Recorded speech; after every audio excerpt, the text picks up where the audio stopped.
Nerd could rise up. It could get elevated. Nerd could rise up. It could get elevated. You don't have the song. I gotta do the song. You gotta do the song because I tried 3 different things and I was not happy with any of them. Even for like valiant tries, they weren't even good. So I'm like, We're talking about Futurama. We're talking about Futurama. The show might be good. That's it. That's all I got. You know what? That's way better than what I had. Bravo. Thank you, sir. Swoop. Wait. What was that? That was a whoop, whoop, whoop, whoop, whoop, whoop. That's what she said. Woo! Oh, I'm so excited about this one. We just had a Zoidberg and a Bender. Mm-hmm. And a Why is Walking on that? Sunshine. And we are walking on sunshine. Whoa. What are we talking about today? Well, we are going to be talking about a great show called Futurama. And we're going to be talking about it on this show, which is called Everyman's Guide to Nerddom. Welcome to the future of EGTN. That's a different way of doing it, but welcome to Everyman's Guide to Nerddom, where we are 2 30 to 40 something year olds who talk about pretty much whatever we want. I'm Chris. And I'm Kyle. And if you guys would ever want to interact with us on the internets and the rest of the community, please join the Discord. That's the Everyman's Guide to Nerddom Discord in the link below. Lots of cool conversations happening about TV shows and movies and anime and comics and Funkos and beer and just stuff in general. Everything. And if there's something you guys want to talk about, we don't have a category for it, let us know. We'll put it in there. Also, if you guys want to hang out with us live and in person, sort of, Chris and myself, we do stream video games poorly on Twitch every Friday and Saturday night. Friday night we do Tweaky. That's at the end of the month when we're low on money for our mortgages. Y'all got any more than video games? It's Tweaky Friday. Freaky Friday, where we do indie games that are kind of random and cool and hopefully cool. And then Spooky Saturday, where we do indie horror games. And you can find Chris over there at on the Twitch as Guyver Unit 01, GUYVERUNT01.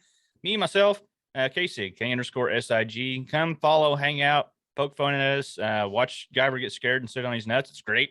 All the time. So come hang out. It's good times. We're a lot more energetic than we are right now because I think we're both tired as shit. I'm getting over being sick. Mm-hmm. I'm just tired all the time. He's tired all the time. But you know what? I'm excited about this one because good news, everybody. Scruffy hears you. That is good news. Turned a regular podcast into a nerdy podcast. Mm-hmm. Scruffy believes. So what are we talking about again? In case people don't get it. Futurama! Such a great show. So this is not an exaggeration. This is probably one of my all-time favorite shows. It is mine too. I remember. It's a top 5 for me. It came out when I was in high school. We'll talk about all that, but I remember it got me through college. Like the 2 shows I think that got me through college were Futurama and Dirty Jobs with Mike Rowe. Like I watched them all the time. That's pretty much all I watched. Which is why he was on the 8-year plan and he's not a doctor. I made it in 5.5. But yeah, this was just such a good show. And obviously we both love it. We do. We are Simpsons generation's kids. We grew up with the Simpsons. Even though we were, a little younger when the Simpsons came out, maybe not something our folks would have let us watch voluntarily, maybe a little bit. Maybe. Or we just didn't have good enough, TV reception off my little antenna to pick up Fox half the time. And I couldn't even watch The Simpsons. But Futurama hit us in our early adult years, late teens, early adult years. Hit us in our adult years, like right up when we weren't expecting it. Right when we weren't expecting, like, oh God, what is that? Ooh, I don't like that. Slower. Slower. It was such a smart show. It wasn't an in-your-face smart show. Okay, and it's a shitty, you'll get it. It was ahead of its time. It was, and that's, I know it's about the future, but I'm saying, okay, yeah, yeah, I got you. It was ahead of its time. It Just was the writing, the animation style, the stories. I think it was. It took the fun style of The Simpsons, and not to say Simpsons wasn't a smart show, because Simpsons is a very smart show. I think it was a more intellectual style because it's from the creators of The Simpsons, and Matt Groening and David X. Cohen. And but it wasn't in your face smart. It wasn't like we're smarter than you. Blah, blah. It was like little subtle things, and like you could pick up on it every now and then, but it wasn't like you had to get the science and you had to get the math and you had to get all the references to be able to get the show. Because half of them I didn't get, and half of them I didn't even know existed until later, and go back and watch, like, oh, that's what that was. It was just, it's hard to put into like even one episode of our show why this show was so good. We're going to try. This could end up being multiple episodes, because I'm okay with that. It's just a great show. And that's why I loved it. It came out at the prime time in my life, and your life too. You were a little later in life, where these are in your late teens, in your early 20s. Those are the shows that you kind of latch onto, and this was, Simpsons were early adult animation. This came out at the onset of when adult animation started becoming more and more mainstream. This is when we had our Simpsons, or we had Futurama. This is the time of South Park. Family Guy wasn't far behind, if out, at the same time. I think Family Guy was pretty close to the same release time, maybe a couple years later. Sounds about right. And so this is the forefront of mainstream adult-oriented animation. Not adult animation. That's a totally different category that we're probably not going to talk about. But that's a different category. Animated series that weren't geared towards just children, or that weren't anime, because anime hadn't hit its stride at this point, I don't think, like it has now. And so this was like, it was kind of like a guilty pleasure. You're like, I'm not a kid anymore, but I still like cartoons. I'm going to watch Futurama, or I'm going to watch The Simpsons, or I'm going to watch Family Guy or South Park or whatever. And so I think it hit at a really good time in our lives, or we were at the appropriate age at a really good time to really enjoy and appreciate this show. Yeah. I went on a thing there. That. I have literally nothing to add to that, because that was a great explanation of it. I rambled. Well, no, it's not rambling when it's the truth. I speak the truth. He is a truth seeker. But no, I literally have nothing to. I can't. Okay, yeah, go on. That was a perfect explanation. So it aired. The first episode was in March of 1999. Can you believe that, though? On Fox. Yeah, I was. It was from the 90s.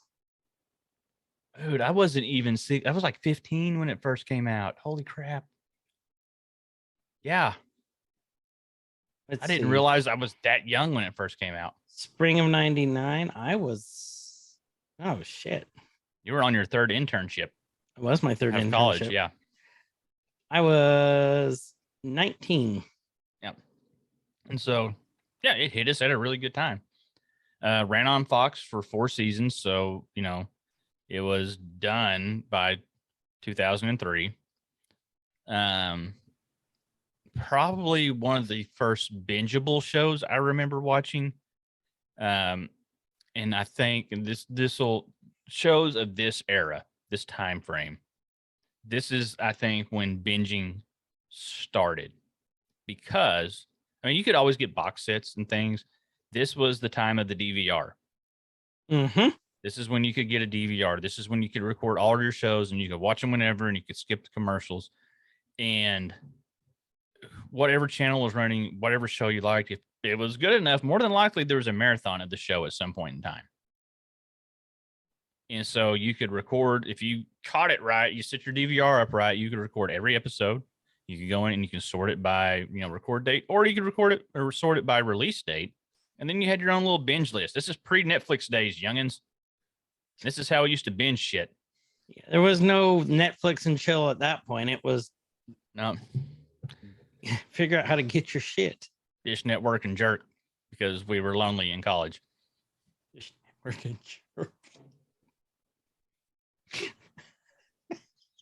a new thing, or an old thing.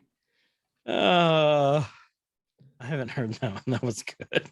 Yep. Just kind of pull that one out. Okay, go on. So it ran for 4 seasons, and then was canceled by Fox. And 2006, and I remember this. Stop there for a sec. Yeah. You got to remember too, when you said canceled by Fox. Mm-hmm. This is the time period they're notorious for canceling stuff too, right in the middle of things. Fox was terrible about it. Like awful. Mm-hmm. Yeah. But it was just like a self-destructive relationship Fox had. Like, oh, this is going too good. I'm scared. I'm done. I'm not ready for commitment yet. You treat me well, and I feel comfortable around you, and I we still can want communicate. cartoon around a little bit. Yeah, I'm good. I'm going to another show. Mm-hmm. Yeah, but I think we should see other animators. That's what she said. Woo! So, okay, continue from there. Sorry, Kyle. So the show got a point that out. Basically a straight to home video revival in 2006, in the form of a DVD release of 4 movies. You had Bender's Big Score, The Beast with a Billion Backs, Bender's Game, and Into the Wild Green Yonder. And those all 4, I think there's like 4. Well, they were in like 2 to 3 parts. Yeah. And so they were essentially the lost season that got released as these individual movies that all tied together. Mm-hmm. And so it got picked up by Comedy Central shortly thereafter, like in 2000 and was it 12? I think I put my my numbers flip-flopped on the notes here. The Comedy Central picked up those 12. Those releases, the DVD releases, and those became the next season, and they were broken up into episodes and then got released. And then Comedy Central, they had some new episodes not long after that, and they ran until like 2013, I think is what it was. And why we're really wanting to hit on Futurama now, I mean, it's been on our list for a long time, and I'm really glad we held off on it, because just recently, within the last week, it's been announced that Hulu has picked up a 20 episode season 8 to be released in 2023. The initial announcement, So excited about I was so I saw it on my phone, almost threw my phone. I was so excited. And so, I mean, that's the running, one of the running, well, there's a lot of running jokes in Futurama. That's one of the things is like, yeah, hey, we're back. Oh, we're gone. Hey, we're back again. Oh, we're gone. Hey, we're back again. Like it was just a running cycle of cancel and reboot, or cancel and pick up. Because they never did really reboot. They continued the story. It never actually stopped anywhere. And actually, when it stopped, it didn't actually stop. Mm-mm. We'll talk about that. Probably one of the best at the time. Now it's coming back, so I don't know if you can call it that. Season or a series finales, I would say, of almost any TV show, animated or not. It gave me closure. Mm-hmm. It gave you closure, but a reason to keep watching. Yep. And so we'll get into that. We got some of the major characters that we'll kind of hit on a little bit, and just kind of run through and what we like and who we got arguably number one on the list, because the show is technically about him in a way. Without him, we wouldn't have the show. And that is Philip J. Fry. Philip J. Fry, voiced by the amazing Mr. Billy West. God, I love Billy West. That's a name that's going to come up a lot when we talk about this. Philip Fry was a pizza delivery boy in 1999 when the show was released. And him haphazardly falling into a cryogenic chamber. Cryogenic chamber. That's pretty close to what I said. Why? Okay. I tried. Why are you always correcting me? That's what I said. Booty traps. Booty traps. Where's my little data at? I got him here somewhere. Carry on with that. I got to find data now. That's the wrong button. Dumb drunk. That's the wrong one. That's a huge bitch. That was the wrong. Damn it. I don't remember which one I put it on now. Chris is losing his soundboard privileges now. Shit. But yeah, the show revolved around him freezing and waking up in was it 1,000 or 2,000? It was 1,000 years later. In the future. Welcome to the and it started off so smart. Even that, like it knew what it was from the beginning. When he woke up and he came out and the scientists, did the thing, like, why do you always got to do the voice? It's like that was one of the funniest things I remember seeing. They broke the fourth wall a lot. Yeah. Like with stuff like that, in my opinion. There was that. It was very aware of itself, very aware of its audience and what it would like, and very South Park in a way, referencing pop culture and current events, and then past events that would be relevant to the audience that was watching at the time, the people that would be familiar with things, the 20 to 30-year-olds that were watching it. I mean, I think of what was his name? Was it Slurms? Right there on the billboard behind you. He was the mascot for Slurms. Slurms McGee. Slurms.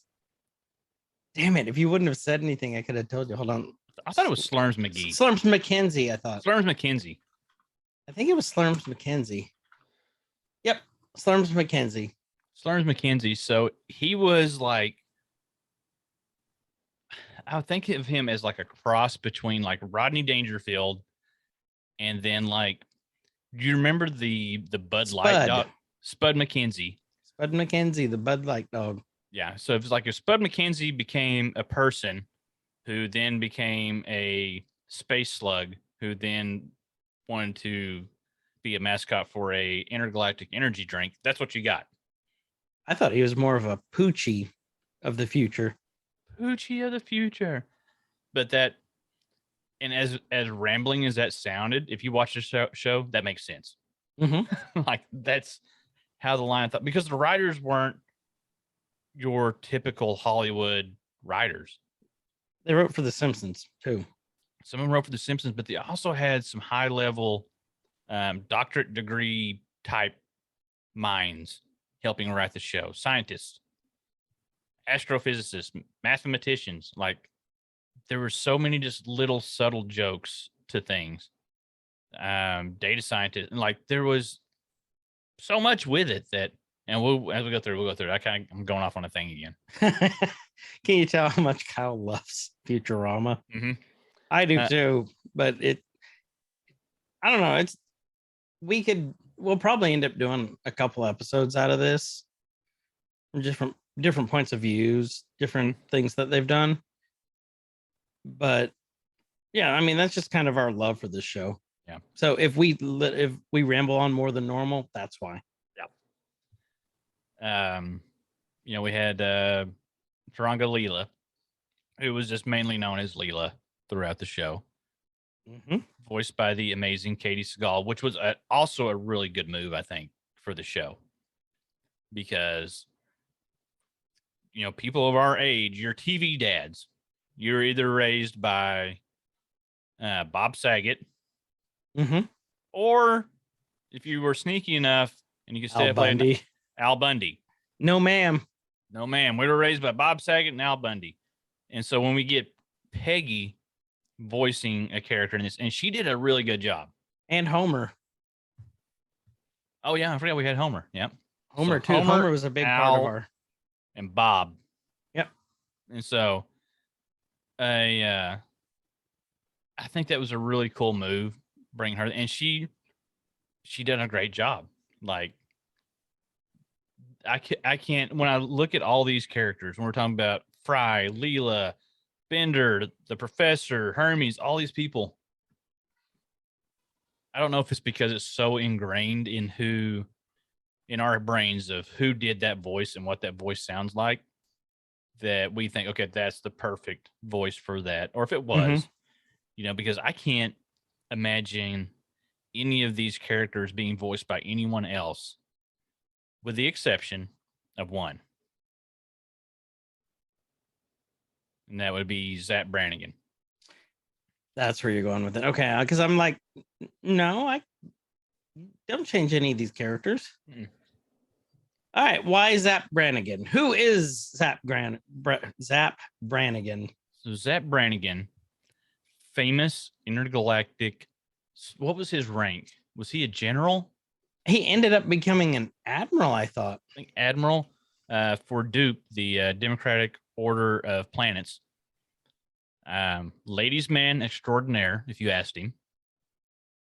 Very suave. Loved his velour and crushed velvet. And he was just that over-the-top, corny kind of ladies' man. He was a space captain. He had his he was captain, then he became general. Yeah. What was the name of his ship? Was it the Nimbus? The Nimbus. He was the captain of the Nimbus, and he was the captain of or the Titanic. Oh yeah, I forgot about the Space Titanic. Or the Planet Express. He did captain that a little bit, but so people that know the show, Zap Brannigan, also voiced by Billy West. Billy West did a lot of voices. He did a ton. Zap is one of my favorite characters. Zap is amazing. Like you say Zap Brannigan, and I think of the scene where he's climbing up a ladder out of a hatch, and Kiff is underneath him, and because Zap wore that short, he wore a coat is really just what it looked like. It was like a super short uniform, but it was really just a coat with a belt around it, basically. And like Kiff just looks up, and it's at that moment that Zap wore nothing under that coat. But so Zap was originally supposed to be voiced by Phil Hartman. And when you know that, and you hear the way Zap talks and the way like Phil would have been amazing for, because Phil did a lot of work on The Simpsons too. And so Phil Hartman would have been great on this, but the show came out in 99. Unfortunately, we lost Phil Hartman in 98. Passed away, murdered by his wife in his sleep. Terrible thing. But hearing Zap talk, you can tell like that was a role for Phil Hartman. And Billy West did a really amazing job of throwing a little Phil into that character, I think. Before you told me that, I didn't know that while we were talking before this. I didn't see it, but now, like, once you hear that, you can completely see that. Like how much of his performance that he kind of dedicated to Phil. Yeah, the whole character from a very sexy learning disability. It's just Phil Hartman. It's Billy West doing Phil Hartman doing Zap Brannigan. It's exactly what it is. It's really good, and there's so many characters that we can talk about on here. You have your main characters, which you had Fry, you had Leela, you had the Professor, who was also voiced by Billy West. Who was the Professor? You can't explain the show without explaining the Professor. Also, Professor Farnsworth. So the big overview, rough quote unquote plot of the show was he was Fry's delivery boy, becomes frozen, becomes unfrozen in the future. He goes to get his job chip put in to designate what job he wanted to be. They scan it. He's like, "Oh, you're a delivery boy." He's like, "Son of a bitch." And so he gets a job at Planet Express, which is a delivery company ran by Hubert J. Farnsworth, who is actually the great, however many greats, nephew. Was he his nephew or his grandson? He was his nephew, I think. Nephew. Fry. And so then that's when you meet the crew. They go on these adventures. And that's really underplaying what the show is. It's not that simple. But you have, you had the professor, this aging geriatric. He was like 120 something years old or 130. Like he was nearing death's door. He actually meets death at one point. You had Amy Wong, who was like the intern, I think she was. She started out as an intern, yeah. As an intern. Kind of your preppy, almost Mean Girls type younger female character. Not familiar with the ways of the world, but came from a lot of money and was extremely spoiled and just didn't understand how the real world worked for working people. So there's a lot of jokes that played off of that. You had Dr. John Zoidberg, also voiced by Billy West. He was I love Zoidberg. Space crustacean thing. I can't remember his species. Doctor. He was a doctor, but he was a terrible doctor. Like, wouldn't he be more like, so if he was a doctor, but he practiced on humans, but he was an alien to Earth, wouldn't he be more like a veterinarian? Yeah. Than an actual doctor? Or a psychopath. Yeah.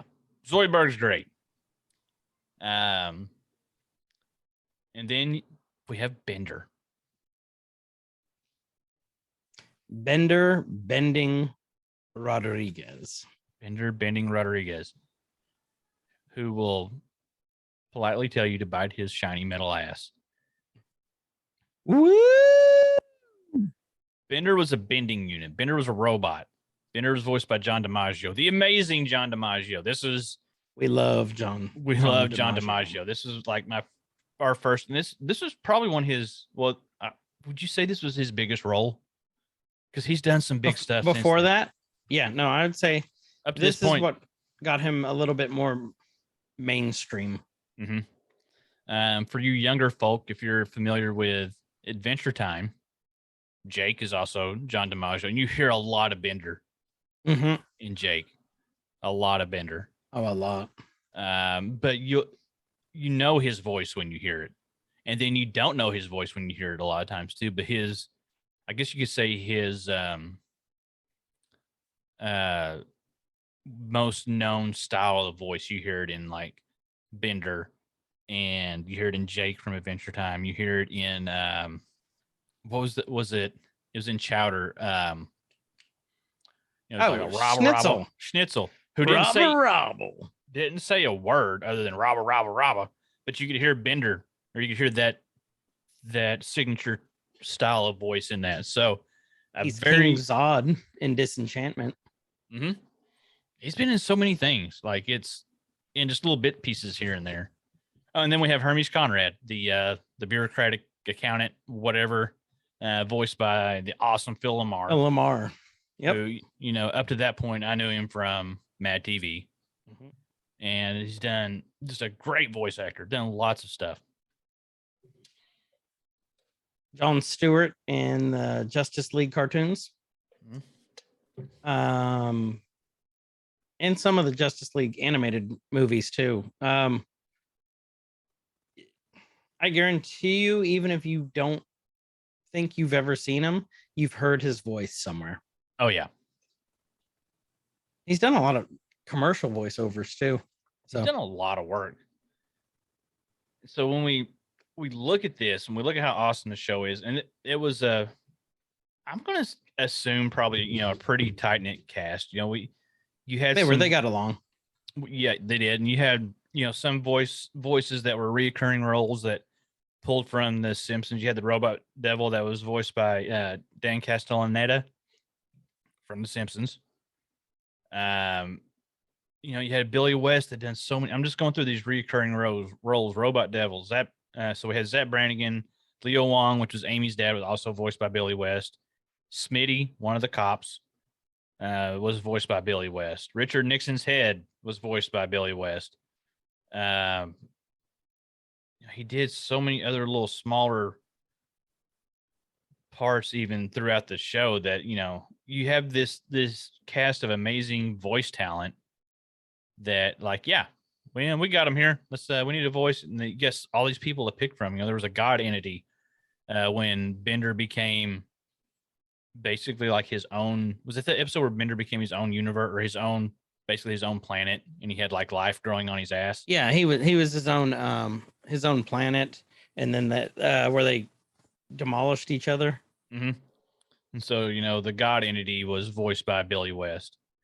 You had you know, John DiMaggio did a ton of little bit parts. Maurice LaMarche did a ton. You know, and yes, Maurice LaMarche did a lot of the side stuff. Is he Calculon? Calculon? Let me look here. I got this whole list of stuff pulled up, so I'm looking. Let me see if I can find Calculon. Is that the one you sent me? Hedonism Bot was Maurice. Yeah, Calculon. Lur was Maurice. Lur was Maurice. Calculon was Maurice. Donbot was Maurice. Morbo. Clamps. Freaking loved Clamps. Oh, he was Clamps? He was Clamps. He was Hedonism Bot. Fishy Joe Gilman. Raul, which was the mutant with a foot growing out of the side of his head. Oh, yeah. Come around. Let us tell you the story of El Chupacabra. Just so many. And there was a bit that ran through that show where people in the show's past, which have been our present, celebrities and stuff, had their heads preserved in, you know, jars. And you go to a head museum and you can see celebrities of the past. And that's how they got a lot of their celebrity cameos on. Leonard Nimoy did the voice of his own head. Dick Clark did the voice of his own head. You got a lot of really cool celebrity one-offs that popped in because of that. And then you still had like even celebrities just popping in. There was a couple of Christmas specials where Santa Claus, you had was it Santa Bot? Robot Santa Claus. Robot Santa Claus. And that was John Goodman. You had Kwanzaa Bot. I had no clue that was John Goodman. I didn't know it until I may have known it at one time. Coolio did a voice on the show as Kwanzaa Bot. That's right. He was Kwanzaa Bot. Fry's dog in one of the saddest episodes of television ever. Oh. I'm bringing it up. Now, hold on. Get ready. It actually is a super sad. If you know, super sad episode. If you guys even remotely know the show, and if you've seen the episode where Fry finds his dog, or he finds like the fossilized version of his dog from the before times. Yep. And you get this whole backstory of his dog following him and then him going missing. And Seymour was the name of the dog. The voice of Seymour, because Seymour had to have a voice, was Seth MacFarlane. Was it really? Mm-hmm. Lucy Liu was on the show a couple of times. You had Tom Kenny doing side voices. Lucy Liu Bot. Nancy Cartwright was on briefly because there was an episode where they found a Bart Simpson doll. So you had Nancy that's on there. right. Mm-hmm. You forgot one of my favorite voice actors, Frank Welker. What did Frank do? Nibbler. Oh, yeah. Do you know who Frank Welker is? What else he does? Fill me in. Fred Jones from Scooby-Doo. Oh. So, and then recently he's doing the Scooby-Doo voice also, but you'd also know Frank Welker if you look back into the Transformers days too. Been around for a long time. He is one of the more prolific voice actors. Who else do we have that did a lot? Frank did a lot. What was her name? Tress McNeil. Tress McNeil, very famous Tress McNeil. Done a ton of female voices in small children, and also small children robots. Mm-hmm. And if you heard Tress, you would know her right away. Mm-hmm. She was crazy cat lady, wasn't she? Oh, she was so many And many voices. what was the hooker's name? The one that was Petunia? smoking. Was that Petunia? Yeah, she was Petunia. That's Um, so just like a plethora of amazing voice acting in this show, and it's a topic that we're not going to hit on very much at all, I think, in this episode, because we want to go deeper into this, I believe. Right now, the show has been announced for a new season. We talked about that earlier. Mm-hmm. They said the entire original cast is coming back. We were all excited. And then the news broke that John DiMaggio, as at this time, has neither been confirmed or denied as coming back as Bender, or when that was released. He's holding out. He said he does not feel that him or the rest of the voice cast is being compensated fairly. Mm-hmm. And he wasn't just talking about just this in general either. He's talking about the entire industry. Yes. So yeah, I mean, it boils down to a money thing. It's a money thing. And, it's not released, what they make or how much they make. But I guarantee you Katie Seagal wasn't cheap. Mm-mm. Or probably shouldn't have been cheap. But she's coming back. Billy West is coming back, and maybe they're coming back just basically for the love of the show.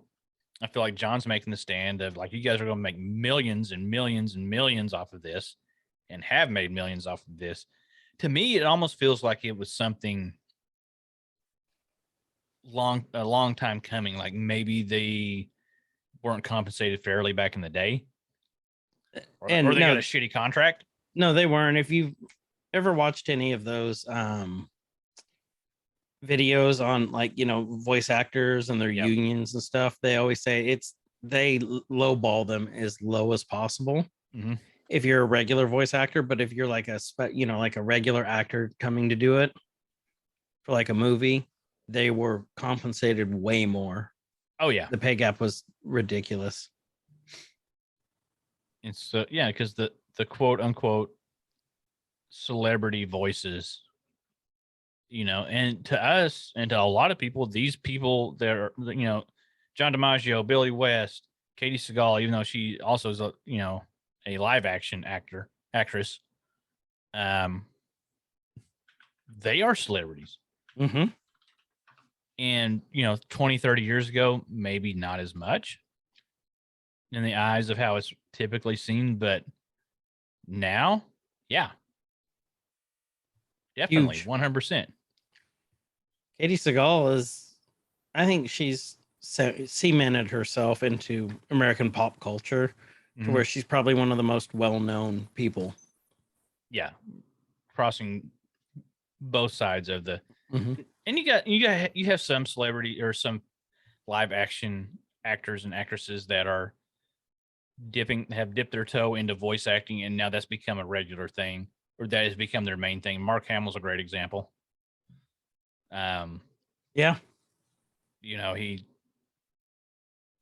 another icon of our generation on the live action screen that has just rolled over to voice acting and done amazingly well with it. So versatile. We've talked about this before. He is the voice of the Joker for us. Mm-hmm. The iconic voice. So there's so many characters and things that we could go through on this that would take forever. And a day. Because they did a really good job of fleshing out all their characters. Very rarely would you just have a filler. Like if you saw a character on the regular, even if they were a B or a C or a D character, but they're there often enough, they would give you some backstory on that character. Mm-hmm. You got backstory on Kith, even though he was, even further on down the line. He was kind of a write-off character at the beginning.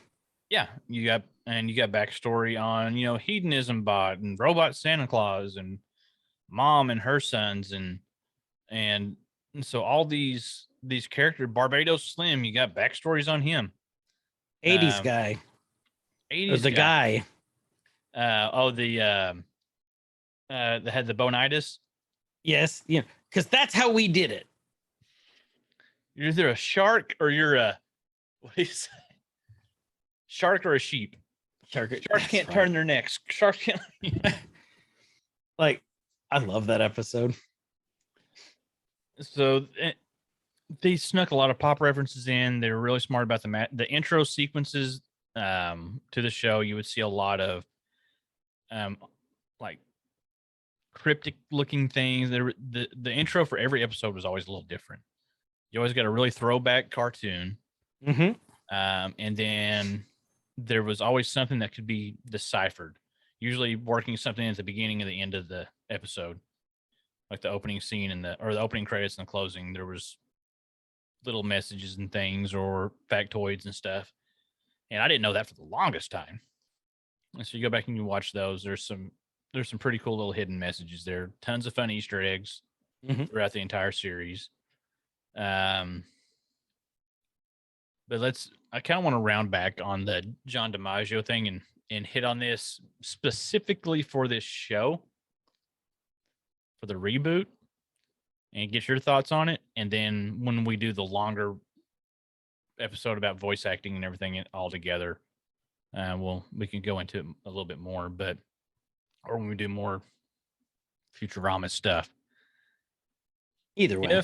If and hopefully this does not happen, but if he does not come back as Bender, if they aren't able to work out a deal with DiMaggio, can it be Futurama 1 without Bender?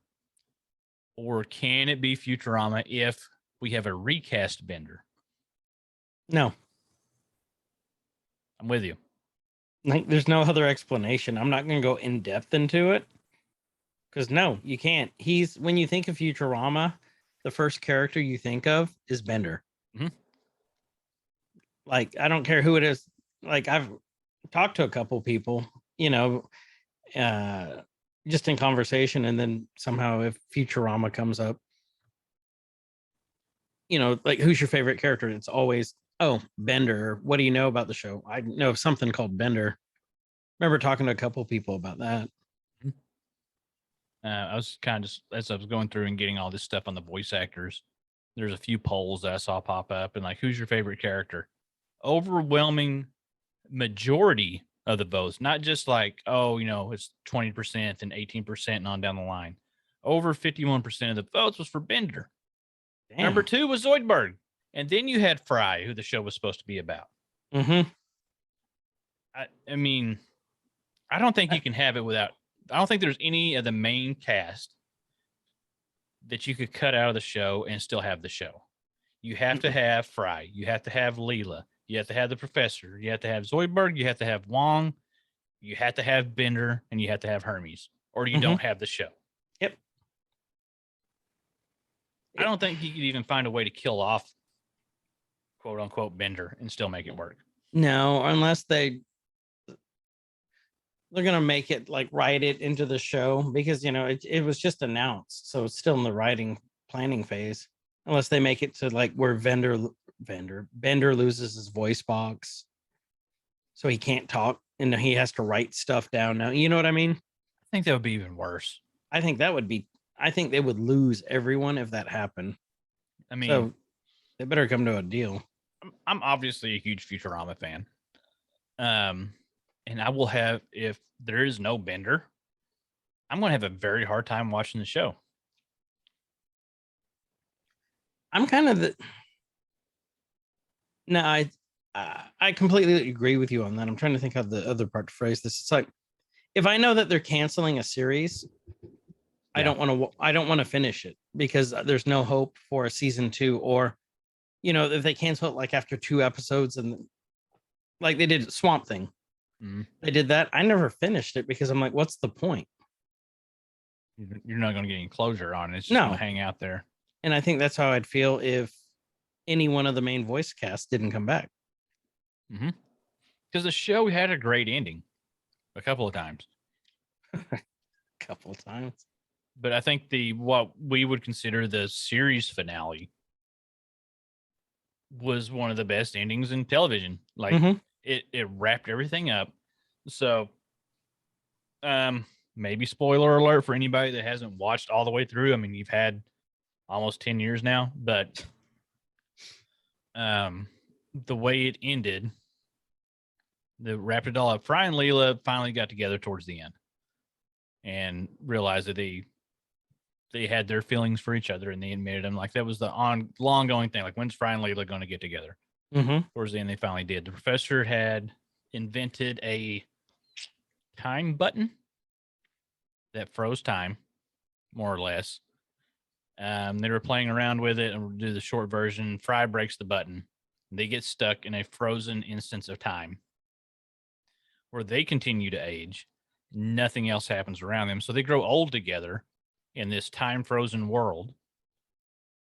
And there's like this sparkly light thing that's following them around as they keep getting older and older. And they finally find out as they go back. I think it started, they were on a date and they were going to drink some champagne, and they finally make their loop all the way back around like 80 years later to drink the champagne, because time's frozen, stuff doesn't age, champagne's still good.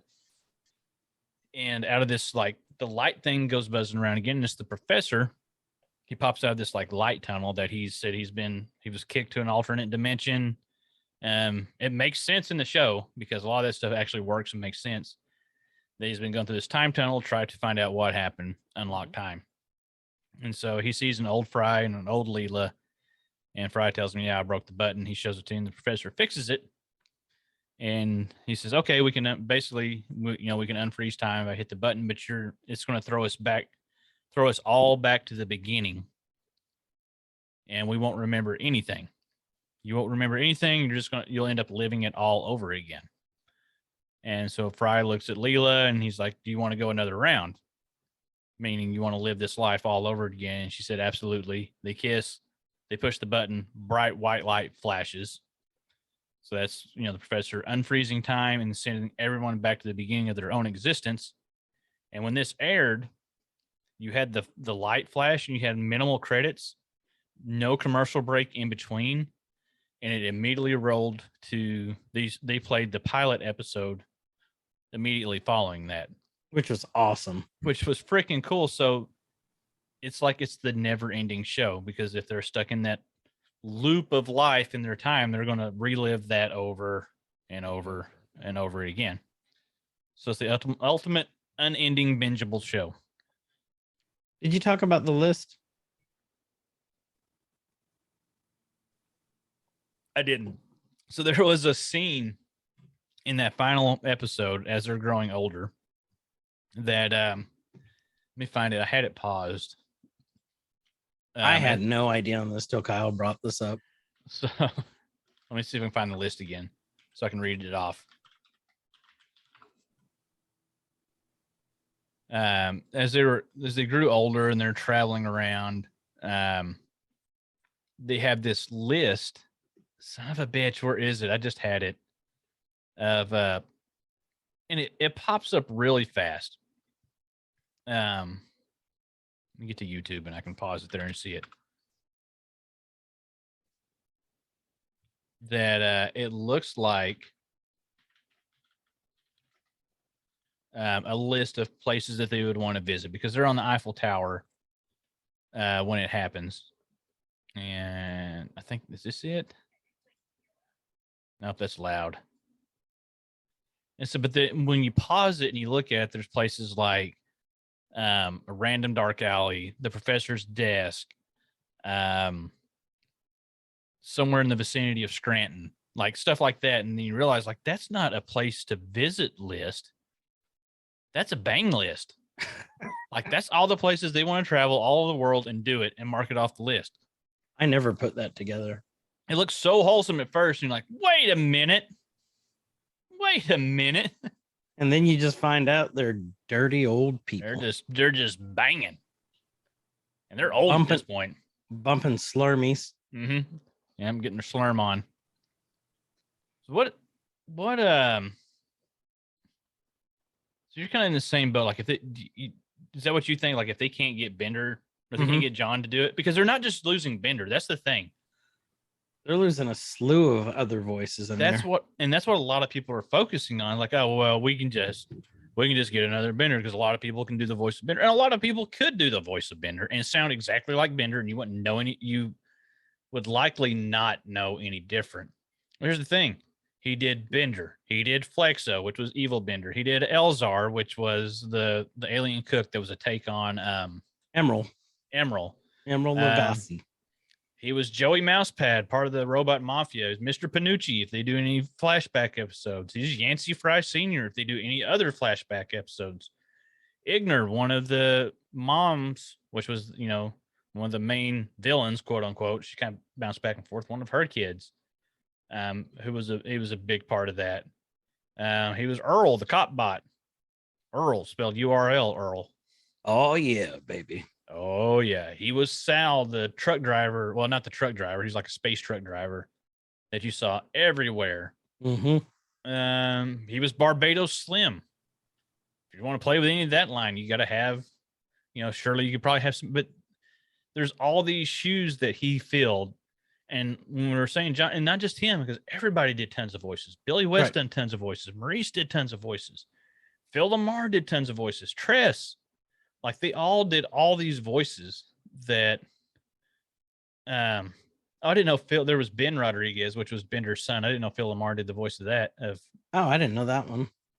And so there were just the crossover episode where they ran into Finn and Jake in the basement or in the dungeon. Yes. Yeah. Was that the Dungeons and Dragons type run of episodes where they had to find the magic D20 or it wasn't a magic D20, but it was what was it? I don't remember what it was. But yeah, Amelia Clark did a voice on there too. What? Who was she? It was like a little one-off. She was Marianne, which is who was Marianne? I can see her, but I see the picture here. David Herman did a lot of voices too. One episode, Stench and Stenchability. Oh, when she had a flower stand, and she's the one that kind of like fell for Zoidberg because she was the only one that couldn't smell him. She couldn't smell. Yes, that one. Oh, that was her. That was her. Huh. Yep, did not know that. So I was reading the trivia. Like she has possibly been sterilized after the professor used the same X-ray device on her groin that previously sterilized Fry. And it's like subnote. This wouldn't really matter with Zoidberg because his sexual reproduction process of his species would kill him. Which is true, which we saw in that episode. Yep. They literally mated for life. It was just, they died. Right after. Terrible way to go. So another line of should the reboot happen, not in the if John comes back or not. If they don't get DiMaggio back, we'll just assume that they get him back for the sake of this question. Assuming the entire cast comes back. Okay. Thinking about how well the series ended before, because it brought closure to it. Like that's why I still say that's one of the best endings in television, because you had a good wrap up. Yep. And they set it up for a good reason to rewatch the show again. Right. And there was hints to it forever, like way back. You could see so many things that I don't know if this was the plan the whole time or if it was just set up well enough to work out that way. Many argue the perfect ending, but now we're coming back. A lot of people are saying this shouldn't happen because we had a good ending. Don't fuck up the good ending. And don't make it so where there's going to be something else. So I guess you're asking if I think that it should be coming back at this point. Based on how well it ended. No, I don't. You don't think it should be coming back? I don't. Not at all. Like what I think they should do instead of saying that it's the reboot. Yeah. I think that they should just go off of and do honestly more movies. Like because then it's set during the time frame and it won't rewrite or undo the perfect ending. Well, here's the thing though. This could be that. They haven't said it's going to occur after. That's true too. It could be like stories of Futurama. And that is one way they could bring it back without DiMaggio. And do it well. Is do a extended universe type thing where you're seeing more of like you have an episode of the Adventures is that like episodes that you could have that you don't have to have Bender. If you're going to focus on the main crew, you have to have Bender. You have to. Yep. Put my foot down. Listen the fuck up, Hulu. Give John whatever he wants and then give everybody else a race and we get our damn show. Now you're threatening the mouse. I don't give a shit. They know where I live. Come find me, Walt. I'll be on the front porch. You want to fight, Walt? We'll fight, You want Walt. to fight? We'll go around. I ain't got no fucking dukes. I'll slap you goofy. So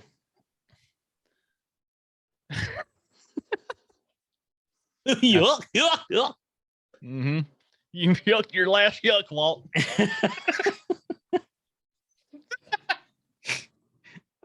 That was a good one. Oh God. But Once in a while, you get them. I get one every now and then. But I think that's the only way that you could do it without if they don't get John DiMaggio back. 'Cause if you do, you explore these stories, you have, stuff over Lur and you, maybe you do, an actual episode of, what was the name of the show that Calculon was on? All My Circuits. All My Circuits. You do an episode that's a full All My Circuits. You, I want to see the Robot Devil. I love the Robot Devil. Or the see what happened like a day in the life of Santa's elves. Yeah. Day in the life of Scruffy. Mm-hmm. Turn the regular board into a diving board. Scruffy believes. Yeah. Scruffy believes in this company.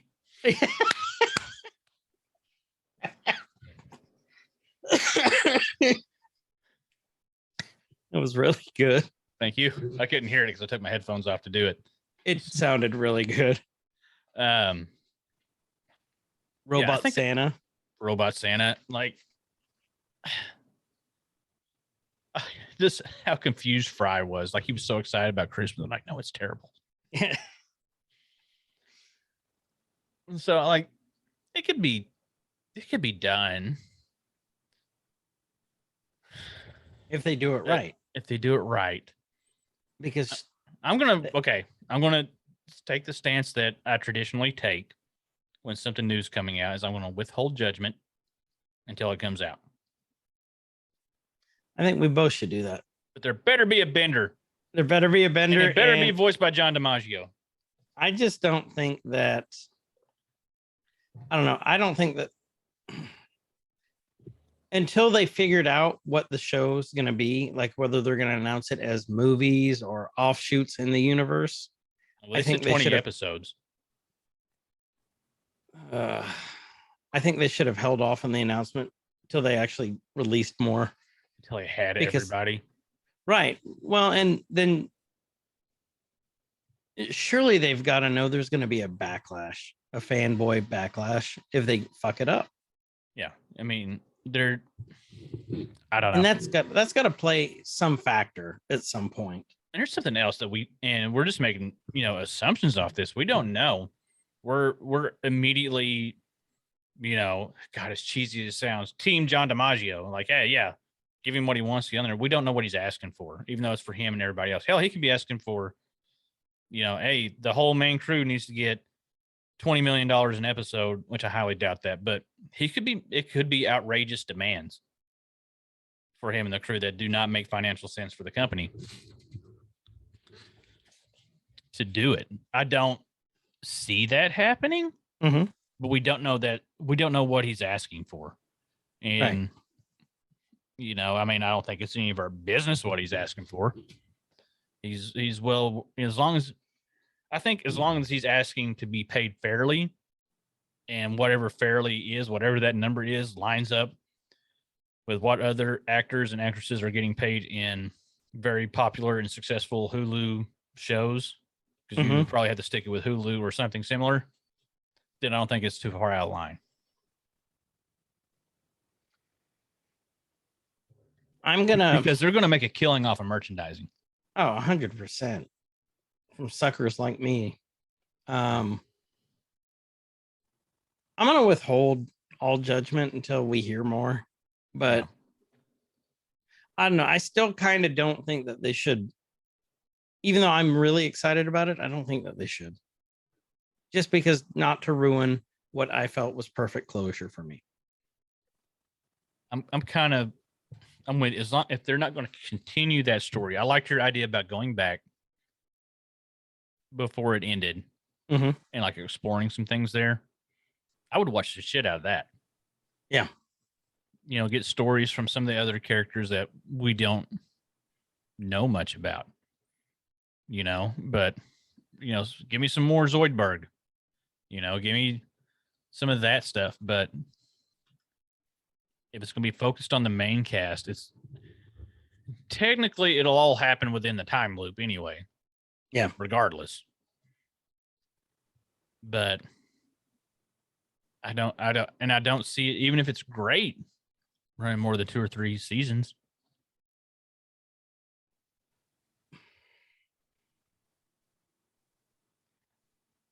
I think they'll shoot for 2. Is what I think. I don't know. This is a tough one to even pretend to call, because you don't want to get your hopes up so much you're going to ruin it for yourself later. Yeah. Because it's not your typical episodic animated comedy. Mm-mm. It's not like Family Guy where it's not an animated sitcom. You know, I consider Family Guy an animated sitcom. There's some story elements that carry over here and there, but it's not deep on story. You can pick up an episode and watch it whenever. Yep. And early Futurama, you could do that. As you get later in it and they develop the story and they started having a connected story in these arcs and things, even though on the face of it, it was a hysterical comedy, there were things going on that made the story work, that made you invested in it. Besides, it was funny as hell. Yep. And I don't know. Like, I don't see the continuation of the story, maybe exploring some more stuff in the universe would be where it's at. It's going to be hard till we hear more. I agree. That feeling like a little bit of a downer. Tell me about some of your favorite. Let's talk about some of our favorite moments from the show. The stuff when we think about the show, even if it's just like little one-liners and things that Stuff like that. Just some of the favorites. Stuff that when you think of Futurama, or stuff that you quote randomly, because I know you do a lot of quotes because you have it on your soundboard. And, you know, because of this damn show, I cannot properly pronounce robot. Robot. The damn robot. I do it all the time. Like, not even thinking about it now. So, favorite parts, favorite things, anything Zoidberg does. The one where he started the war by what was it, Freedom Day? Yeah. And then he ate the flag, wasn't it? I love that episode. I like the episode. What was it that the professor was doing? Was it where they would see the alternate versions of themselves, alternate universes? It was because he had the thing longer in the machine. Yep. What was that called? Anthology of Interest, or yeah, something like that. It's the Anthology of Interest, but they called it something.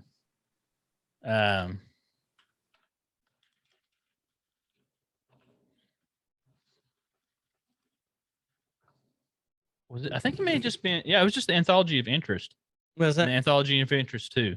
Yeah, you had me doubting myself. Well, then I like the episode where they were like the anime characters, Mm-hmm. and then what's his name? The freaky German dude from Mandalorian. He did the voice over of it, like when they were the animal versions of themselves. I forgot his name, but I know Anything with Roberto in it too. Well, I know you love Fat Human Oh. Bender, Yes. Oh, and that was one of the Anthology of Interest that was, wasn't it? episodes. Yep, they did What If on TV before Marvel did What If on TV. Yeah, they did, actually, if you think about it. Mm-hmm.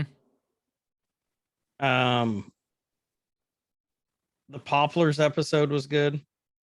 The Poplars was really good. They're so delicious. No, please don't eat me.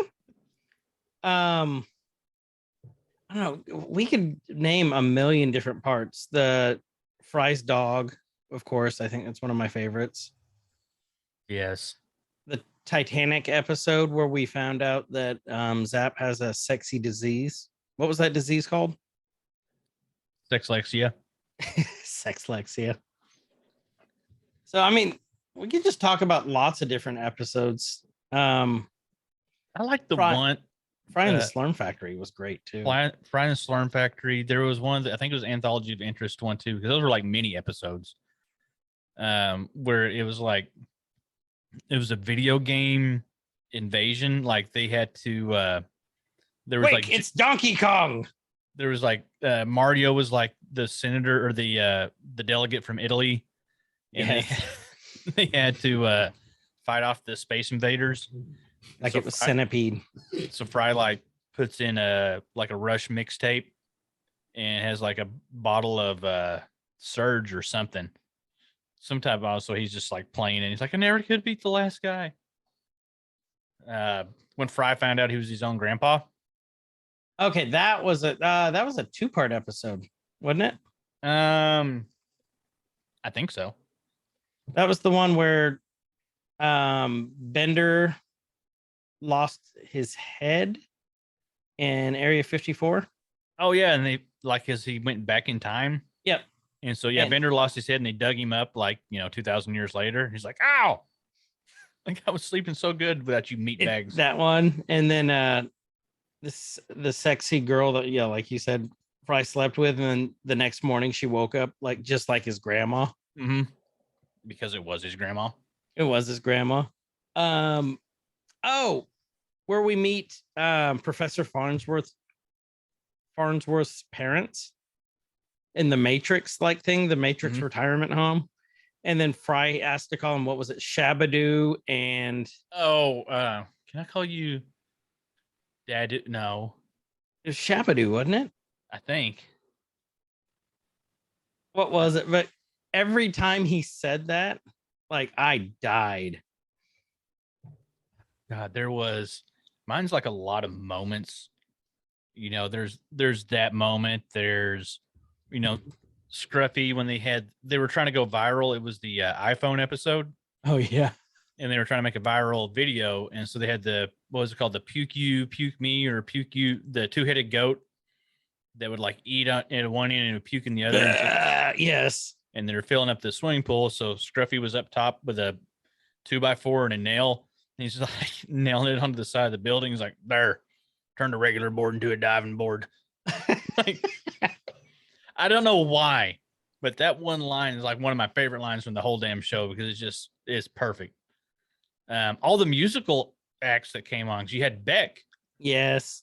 You had Beastie Boys. Beastie Boys were on there a couple of times. Yeah.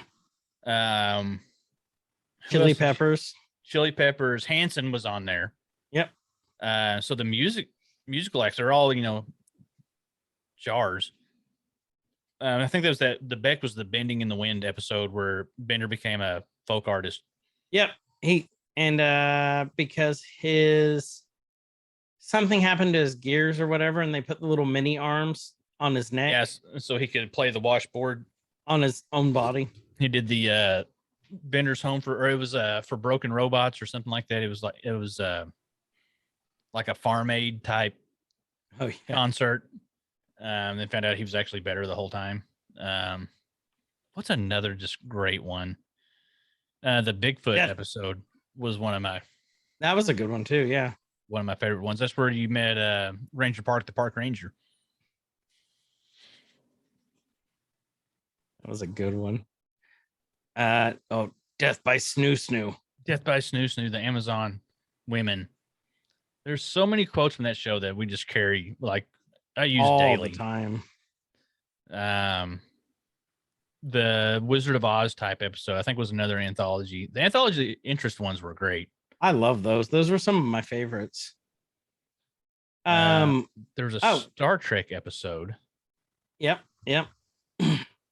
Any of the Nibbler episodes where he talks with Fry. Yes. Like one of my favorite episodes in parts is, I still quote to this day, Scooty Puff Jr. sucks. Was the one where Fry went back to college? Oh, the one with the monkey? Yes. Gunter.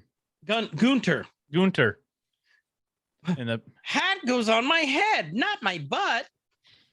Robot house. So good. That was a good one. Bender hooked up with Amy one time. There was that. Yep.